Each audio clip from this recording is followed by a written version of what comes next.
ফটোশপের আজকের এই ভিডিও থেকে আমি আপনাদের দেখাবো যে ফটোশপে যে কোনো একটা নর্মাল টেক্সট থেকে আপনি এরকম একটা সুন্দর 3D টেক্সট তৈরি করতে পারবেন। তো চলুন আমরা ফটোশপে চলে যাই এবং একটা টুলের মাধ্যমে দেখে নিই যে আপনি কিভাবে খুব সহজেই একটা নর্মাল টেক্সট থেকে আপনি 3D টেক্সটে কনভার্ট করতে পারবেন। সো ফটোশপে আপনি এই ধরনের একটা টেক্সট ইফেক্ট দেওয়ার জন্য আপনি কি করবেন, সিম্পলি ভাবে আপনি যে কোনো একটা টেক্সটকে সিলেক্ট করে নেবেন। সো নর্মালি ভাবে ধরুন আমরা এটাকে একটু উপরে রাখতেছি, রাখার পর আপনি কি করবেন, দেখুন এখান থেকে টেক্সট টুলটাকে সিলেক্ট করবেন। সিলেক্ট করে আপনার পছন্দ মতো আপনি যে কোনো একটা নাম লিখে দেবেন। সাপোজ আমরা সেম নামটাই লিখতেছি। সো ধরুন এখান থেকে সিম্পলি ভাবে আপনি এখান থেকে নামটা লিখবেন। নামটা লেখার পর আমরা আমাদের টেক্সট ইফেক্টটাকে দেওয়ার ট্রাই করব।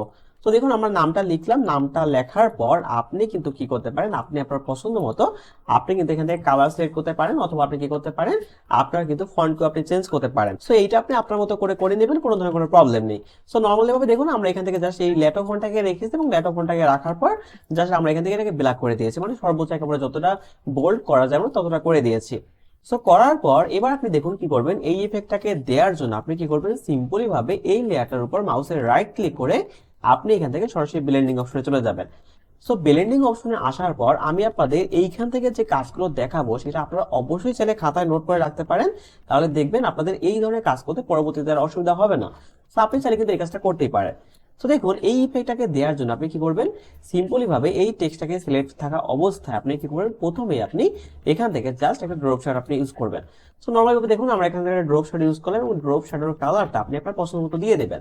সো নরমালি ভাবে ধরুন আমরা এখান থেকে এই কালারটাকে রাখতেছি, যেটা কালার কোড ছিল এইটা। আপনি চাইলে কি করতে পারেন, আপনি চাইলে এই কালার কোডে খাতায় লিখতে পারেন যদি আপনি এই সেম টাইপের ডিজাইনটাকে দিতে চান। সো ওকে দিয়ে বেরিয়ে যাওয়ার পর দেখতে পাচ্ছেন এখানে কিন্তু আমাদের ডিসটেন্সটাকে আমি 3 রেখেছি, দেন স্প্রেডটাকে আমরা এখানে 31 রেখেছি এবং সাইজটাকে আমরা 5 রেখেছি। সো এই টাইপের ডিজাইনের ক্ষেত্রে আমি এইটা রেখেছি, আপনি আপনার পছন্দ মতো যে কোনো ভাবে আপনার অ্যাডজাস্ট করে বা কাস্টমাইজ করে আপনি এখান থেকে নিতে পারবেন। সো দেখুন ড্রপ শ্যাডোটা ইউজ করার পর এরপর আপনি কি করবেন, সেটা হচ্ছে এখান থেকে দেখুন কালার ওভার একটা অপশন পাবেন। আপনি সিম্পল ভাবে কালার ওভারের উপর প্রেস করে দেবেন। সো কালার ওভারের উপর প্রেস করে দেখতে পাচ্ছেন আমি এখানে একটা ব্ল্যাক কালার রেখেছি। তো যার কারণে আমাদের কি হয়েছে, আমাদের এইখানে দেখুন একটা সুন্দর ইফেক্ট তৈরি হয়েছে। সো আপনি চাইলে কি করতে পারেন, আপনি দেখুন এইটুকু করে রাখতে পারেন, বা আপনি কি করতে পারেন, আপনি পরবর্তীতে এই ডিজাইনটাকে দিতে পারেন। সো দেখুন এইটুকু ডিজাইন দেওয়ার পর আপনি যদি এই ডিজাইনটাকে দিতে চান তাহলে আপনার কি করতে হবে, এইখান থেকে জাস্ট বেভেল এন্ড এমবুস যে অপশনটা আছে আপনি এটা অন করতে হবে। সো অন করাবো দেখুন এখানে কি করবেন, আপনি সিম্পলি ভাবে এই স্টাইলটাকে আপনি ইনার লেভেল করে দিবেন। ইনার লেভেল করে আপনি ডেপথটাকে অবশ্যই 138% বা সামথিং 200% আপনি রাখতে পারেন।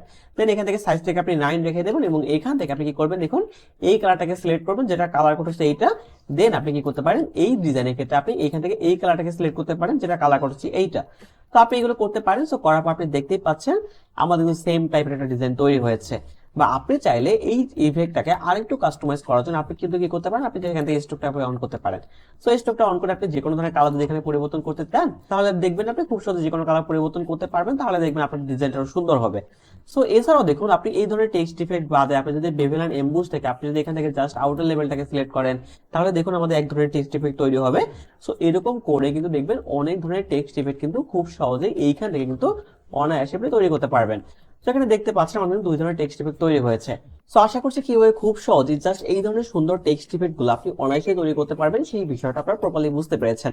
সো প্রপারলি ভাবে যদি আপনি ভিডিওতে দেখানো বিষয়গুলো যদি প্রপারলি ভাবে বুঝে থাকেন তাহলে অবশ্যই ভিডিওতে লাইক করতে কিন্তু অবশ্যই ভুলবেন না। এবং চ্যানেলে একজন নতুন দর্শক হিসেবে আপনি অবশ্যই চ্যানেলকে সাবস্ক্রাইব করবেন এবং পাশে থাকা বেল আইকনটি প্রেস করে রাখবেন। এবং অবশ্যই আপনি চাইলে কিন্তু আপনার বন্ধু বা আপনার শুভাকাঙ্ক্ষীদের সাথে কিন্তু আমার এই ভিডিওটি শেয়ার করতে পারেন, যাতে করে তারাও এই বিষয়গুলো খুব সহজে শিখতে পারে। তো এতক্ষণ আমার সাথে ধৈর্য সহকারে থাকার জন্য আপনাদের অসংখ্য অসংখ্য অসংখ্য ধন্যবাদ। সবাই ভালো থাকবেন, সবার সুস্বাস্থ্য কামনা করে আজকের ভিডিও আমি এখানে শেষ করছি। দেখা হবে সম্পূর্ণ নতুন আরো কোনো একটা ভিডিওতে। ততদিন পর্যন্ত সবাই ভালো থাকুন এবং সুস্থ থাকুন। ধন্যবাদ।